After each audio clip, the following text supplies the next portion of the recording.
කවුරු කොහොම කිව්වත් මොන පවුරු වලලු බැන්දත් වෙන්න තියෙන දේ වෙනවා නවත්තන්න බෑ හීනවලට ගිහින් එන්න කෙටි පාරක් නෑ පාට ඇති පදන් තවරපු චාටු බස් නිසා රැවටුණු ජීවිතේ ඉතින් ආයේ වරද්දන්න බෑ වනාත වනා බොරුවට සිනාසෙන එවුන් වෙනුවෙන් ඇහි කොනකවත් එලන්ඩ කිඹුල් කඳුළු නෑ පාට කුරුල්ලෝ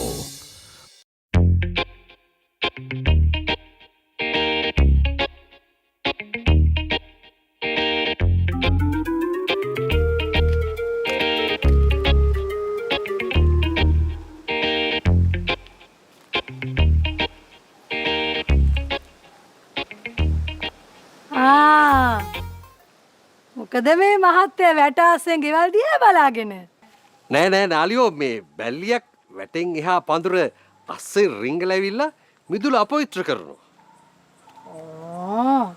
ඕ මම ලොකු අධ්‍යයන කටයුත්තක නියලුණා කොතනින්ද රිංගන්නේ කියලා බලන්න රිංගන්නේ කියලා හරි බල්ලා නම් එයි මට මේ මිනිහා වල්ල ගන්න බැරුව හිටියේ බල්ලා නම් දෙල්ලේ පටියක් දාලා හරි ගැට ගහලා තියාගන්න පුළුවන් නේ. මිනිහව එහෙම බෑනේ. හරි. එන්නකෝ. යා මෙහෙන්. නෑ උත්තර කෝපෙන්ද යන්නේ නැහැ ඉතින්. වයින්කොට අහගෙන ඉන්න නම් මම දෙතවන්න යොමු කරන්න. හරි. දැන් හොඳ හිතින් කියනවා අර ජෝගියට සමසරි කීයක් දුන්නා. මොන ජෝගියටද? අනේ නිකන් බබා පාඩ දාන්න නැතු ඉන්නවා. තමුසේ උන්ගේ කීයක් අරගෙනද ඔය වැඩේට බැස්සේ? අර වාහනේ ආපු උන් කවුද? මාර්ග සංවර්ධන අධිකාරී මාර්ගයක ඕන වාහනයකට ගමන් කරන්න අවසර තියෙනවා නාලියෝ. ඇත්තද? අවසර තියෙනවා නම් තමුස මොකටද අර හරස් පාරේ ගලක් තියාගෙන හිටියේ? තමුසගේ සාක්කුවේ සල්ලිත් තිබ්බ මන් දැක්කා. හැබැයි තමුස ඇත්ත කිව්වොත් තමුසට සමාවක් හම්බ වෙයි. එහෙම නැති වුණොත් මන් නියපොත්තේ ඉඳලා හොයලා තමුසේ පන්නන එක පන්නනවා මේ ගෙදරි. වඩුරු ගත්තට පස්සේ තේව රහස් රකින්න බෑ මෙනිකේ. මේ ස්වාම්බර්ෂයවම දැඩි ලෙස අපහසුතාවයකට පත් කරන්න එපා.